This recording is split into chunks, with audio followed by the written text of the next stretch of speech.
For you, what was the first time when you put that whole uniform on? Uniform, I'm calling it.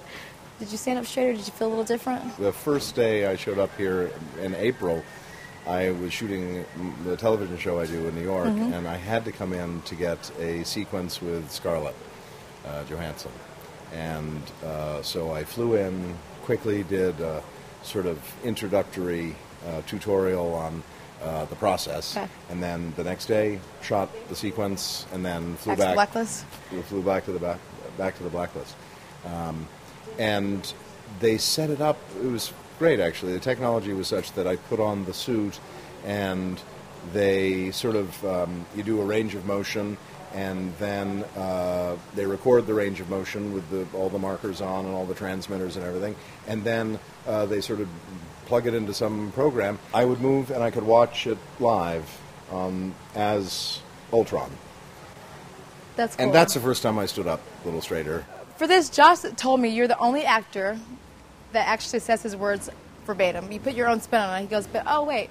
He goes, James Spader is saying my words, making them his own. For you, when did you fall in love with this character? He's just such a strange... He's such a strange sort of amalgamation of things, you know. He's a robot, but and a brand new robot in that he's just taken form, and yet he has a comprehensive knowledge of history and science and technology and human behavior. He has more power and knowledge and strength and ability than he really is mature enough or wise enough to harness. Comprehend.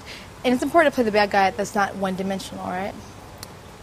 Joss has done a great job in terms of that. You know, he's written him. He's very complex and sort of constantly at war with himself in terms of his...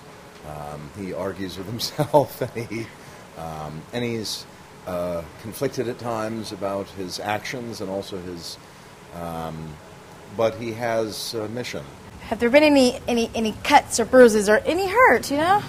Not for me. Okay, I like it. Are you itching to do some stunts? I mean, crazy? these guys are doing an athletic event every day on the set. I really can't replicate a lot of what Ultron does when he's actually combative. You know, he can fly. He has all sorts of abilities that I simply don't have. And he has a physicality, too, that I obviously don't have. So what we've done in terms of me and my involvement is done motion capture for everything. I'm never off camera because I have a helmet that I wear that has 2 cameras and lights that are right on my face. So every single take, whether I'm on camera or off camera, in terms of the principal cameras, those film cameras, I'm being filmed.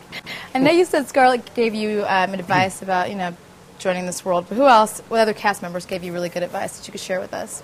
Did they dare? You know, Joss was the first person that I spoke to about that. And, you know, because I said, what will be when I first read it, and or when he first called me and described what it was all about, an 8-foot robot, I didn't know what I could bring to it. And he said, you can bring everything, or you can bring any portion of that. And I said, well, I want to bring as much as I possibly can. So he said, great. And so its voice and its expression and its posture and movement and all the rest of that. The actual process of what it's like to make it, ultimately I think was indescribable, because the technology for all of this sort of performance capture stuff and how they shoot it has been revolutionary with every subsequent film.